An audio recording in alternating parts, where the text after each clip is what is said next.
Hello everyone, কী অবস্থা সবার? প্রতিদিনের মতো সকাল সকাল ঘুম থেকে আজকেও চলে আসলাম নতুন একটা ব্লগ নিয়ে। তো ঘুম থেকে উঠেই প্রথমে আমি এখানে সকালের জন্য নাস্তা বানাইছিলাম, আলু ভাজি, পরোটা আর চা। তো সবার খাওয়া দাওয়া হয়ে গেছে। এদিকে আমার বাসাতে আবার বায়না ধরা একটা লোক আছে, সে স্বচ্ছবাবু। তো তার হঠাৎ করে আজকে বিরিয়ানি খেতে ইচ্ছা হয়েছে। তো কি আর করা, তার জন্য আমি এখানে বিরিয়ানি রান্না করব। ভাবলাম যে একবারে সবার জন্য বিরিয়ানি রান্না করে ফেলি। তো প্রথমে এখানে আমি মাংসটাকে একটু রান্না করে নিলাম, মানে কষিয়ে নিলাম। তো অন্য চুলাতে আমি পোলাওয়ের চালটা ভেজে নিয়েছিলাম। তো এখন একসঙ্গে করে এই যে মিক্সড করে আমি দমে রেখে দেব। আর এইভাবে করে বিরিয়ানি রান্না করলে কিন্তু তেমন কোনো সময়ও লাগে না, আর রান্নাটাও খুব তাড়াতাড়ি হয়ে যায়।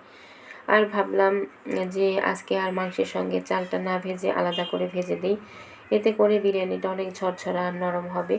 তো এদিকে এই যে আমি দমে রাখার পর রান্নাটা কিন্তু একদম কমপ্লিট। তো এখানে আমি খাবারটা বেড়েও নিয়ে এসেছিলাম। তো সে চিকেন বিরিয়ানি খাবে, তো সেটাই রান্না করে দিলাম। আর এই যে বিরিয়ানির কালারটা এত সুন্দর এসেছিলো। তো তারপর আমি কিছু ডিমও আলাদা করে সেদ্ধ করে নিয়েছিলাম। তো বিরিয়ানির সঙ্গে ডিম না হলে কিন্তু খেতে ভালো লাগে না। তো এই যে এখন দুপুরবেলা, তো সবাই মিলে এখানে বিরিয়ানি খাওয়ার জন্য বসে পড়েছে। তো আমাদের বাসায় সবারই বিরিয়ানি খুব পছন্দ। তো সেটা ভেবে আমি সবার জন্যই বিরিয়ানি রান্না করে ফেলেছিলাম। তো এই বিরিয়ানিটা খেতে কিন্তু ভীষণ মজার হয়েছিল। আর এই যে তার সঙ্গে ছিল পেঁয়াজ আর বোম্বাই মরিচ। তো সালাদের জন্য বাসায় সব কিছু শেষ হয়ে গিয়েছিলো, আর সালাদ কাটতে পারি নাই।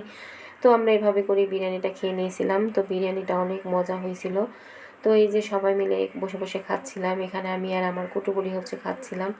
তো বিরিয়ানিটা খেতে কিন্তু ভীষণ মজার ছিল। তারপরে এই যে এখন বিকেলের দিকে, তো ছাদে অনেকগুলো কাপড় ছিল আমার, শুকাতে দিয়ে আসছিলাম সকাল সকাল। তো সেগুলো এই বিকেলবেলা গিয়ে আমি তুলে নিয়ে আসলাম। এখন চলে যাচ্ছি নিচে। তো রুমে চলে যাব, জামা কাপড় তোলা হয়ে গেছে। আর এদিকে যে আমার আম্মা আচার বানানোর জন্য অনেকগুলো কাঁচা আম দিয়ে গেছিলো। তো সেগুলোই এখানে দেখতেছিলাম। আর এখন রাতের বেলা স্বচ্ছবাবু আর ওর বাবা বলতেছিল যে আম মাখা খাবে। তো আমি এখানে আম বেড়ে নিতেছিলাম। এই তো এখানে আমি কিছু আম বের করে নিলাম। তো এটা দিয়ে আমের ভর্তা মাখাবো। তো এদিকে স্বচ্ছবাবু খাবে মিষ্টি করে মাখানো চিনি দিয়ে, আর ওর বাবা খাবে ঝাল করে।